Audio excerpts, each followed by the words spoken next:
আমার দৃষ্টিতে Leone Copernicus, Einstein অথবা ডারউইন থেকেও বিপজ্জনক। কেন?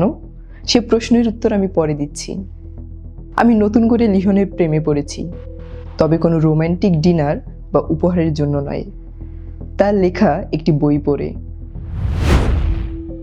হ্যাঁ, আমি লিওন প্রাইমের কথাই বলছি। আমার হাতে যে বইটি দেখছেন, এটি তার প্রকাশিত প্রথম বই, ভালোবাসার ফসিল। এই বইটি পড়ার সময় আমার মনে হয়েছিল আমি কোনো ভালোবাসার গল্প বা বিবর্তন পড়ছি না, আমি যেন সরাসরি রকেট সায়েন্স পড়ছি। যৌনতা যে রকেট সায়েন্স থেকেও জটিল এবং নিখুঁত একটি প্রযুক্তি, তা এই বইটি না পড়লে আমি কোনোদিন অনুভবই করতে পারতাম না। বিশ্ববিখ্যাত বিজ্ঞানী হেলেন ফিশারের অ্যানাটমি অফ লাভ বইটিকেও এটি টেক্কা দিবে। ভালোবাসার fossil record, anatomy, biology, neuroscience থেকে শুরু করে আধুনিক জিনতত্ত্ব ও ডারউইনিয়ান মেকানিজমে ভালোবাসাকে যেভাবে ব্যবচ্ছেদ করা হয়েছে, তা এক কথায় অবিশ্বাস্য।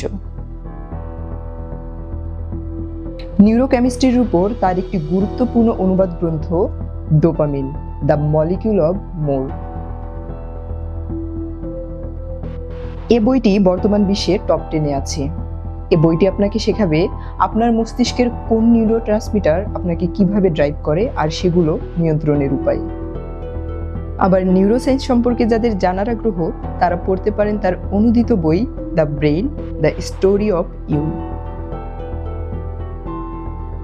এ বইটি আপনাকে দেখাবে আপনার মস্তিষ্কের কোন কোন সিস্টেম মহাবিশ্বকে কিভাবে রেসপন্স করে। তবে এখানেই শেষ নয়। হিউম্যান সাইকোলজি ও যৌনতার বিজ্ঞানকে সহজ ভাষায় বুঝতে চাইলে তার বই এক্স ইউনিভার্সের কোনো বিকল্প নেই। এ বইতে লেখক পর্নোগ্রাফির সাইকোলজি দুর্দান্তভাবে ব্যাখ্যা করেছেন। যেসব যৌন আচরণকে সামাজিকভাবে ট্যাবু ভাবা হয়, এ বই সেই ডার্ক সিক্রেট বৈজ্ঞানিকভাবে বিশ্লেষণ করেছে। যৌনতা নিয়ে প্রায় সব প্রশ্নের উত্তর এ বইতে পাওয়া যায়। নারীর সাইকোলজি ও নারীর যৌনতা বুঝতে হলে এ বইটি আনপ্যারালাল। তাত্ত্বিক পদার্থবিজ্ঞানী মিচিও কাকুর বিশ্ববিখ্যাত বই প্যারালাল ইউনিভার্স, হাইপার স্পেস এবং দ্য গড ইকুয়েশন অনুবাদ করেছেন লিওন প্রাইম।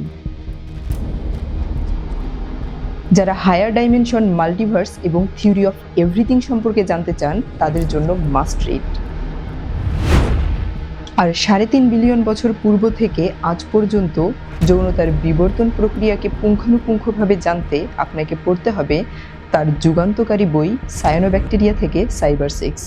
এ বইতে লেখক মাত্র 350 পৃষ্ঠায় প্রায় 3.5 বিলিয়ন বছরের যৌনতার ইতিহাসকে কমপ্রেস করেছে। যারা একটু সাহসী পাঠক, ঈশ্বরের অস্তিত্বকে ফিজিক্স, ম্যাথ, বায়োলজি, কসমোলজি ও বিবর্তনের চোখে প্রশ্নবিদ্ধ করতে চান, তাদের থিঙ্কিং প্রসেসকে কাঁপিয়ে দেবে তার লেখা বই ডিলিউশন অফ গ্র্যান্ড ডিজাইন। আপনি যদি মানব মস্তিষ্ক ও মেশিনের ভবিষ্যৎ সম্পর্কে জানতে চান, তবে আপনাকে পড়তে হবে নিউ এম্পেরর অফ স্যাপিয়েন্সিস। এই বইটিতে টেকনোলজিক্যাল টেলিপ্যাথি, টেলিকাইনেসিস এবং মাল্টিভার্সাল বা ডার্ক সিভিলাইজেশন নিয়ে আলোচনা করা হয়েছে। এক কথায়, এ বইটি মানব চেতনার ভবিষ্যৎ। আর সবশেষে পুরো মহাবিশ্ব ও মানব সমাজকে বিবর্তনের চোখে দেখার জন্য তার মাস্টারপিস প্রস্তর যুগ থেকে স্ক্রিন ওয়ার্ল্ড মাস্ট রিড। এবার কেন আমি লিওনকে কোপার্নিকাস, আইনস্টাইন অথবা ডারউইন থেকেও বিপজ্জনক বলেছি, সে প্রশ্নের উত্তর দিচ্ছি। একসময় মানুষ মনে করত পৃথিবী হলো মহাবিশ্বের কেন্দ্র। কোপার্নিকাস লাথি মেরে পৃথিবীকে মহাবিশ্বের কেন্দ্র থেকে ছুঁড়ে ফেলে দিলেন। আইনস্টাইন দেখালেন স্থান ও কাল দুটোই আপেক্ষিক। ডারউইন এসে বললেন মানুষ ঈশ্বরের তৈরি নয়, মানুষ হলো বানর সদৃশ একটি প্রাণীর বংশধর। আর লিওন এসে দেখালো মানুষের চিন্তা ভাবনা, আবেগ, অনুভূতি সবকিছু মানুষের ডিএনএর কোড। সে শুধু মহাবিশ্ব থেকেই মানুষকে মাইনাস করেনি, সে মানুষকে তার নিজের ইগো থেকেই মাইনাস করে দিল।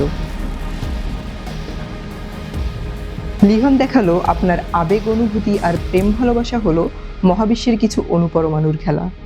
মহাবিশ্বে অণুর সংখ্যা আনুমানিক 10^82। টিন, কয়েল আর পেট্রোলিয়ামের মতো আপনার ভালোবাসাও একটি অণু থেকে শুরু, যার নাম নিউক্লিক অ্যাসিড। আপনি ভাবছেন আপনি আপনার প্রেমিকার জন্য জীবন দিচ্ছেন, কিন্তু আপনি জীবন দিচ্ছেন একটি নিউক্লিক অ্যাসিডের জন্য। আগে মানুষ ভাবত সমাজ, সভ্যতা, সংস্কৃতি, ধর্ম অথবা পুঁজিবাদ এগুলো অন্তত মানব মস্তিষ্কের সৃষ্টি, কিন্তু লিহন প্রাইম এসে দেখালেন এগুলো সব ভাইরাস ব্যাকটেরিয়ার বিপক্ষে ডিফেন্স মেকানিজম।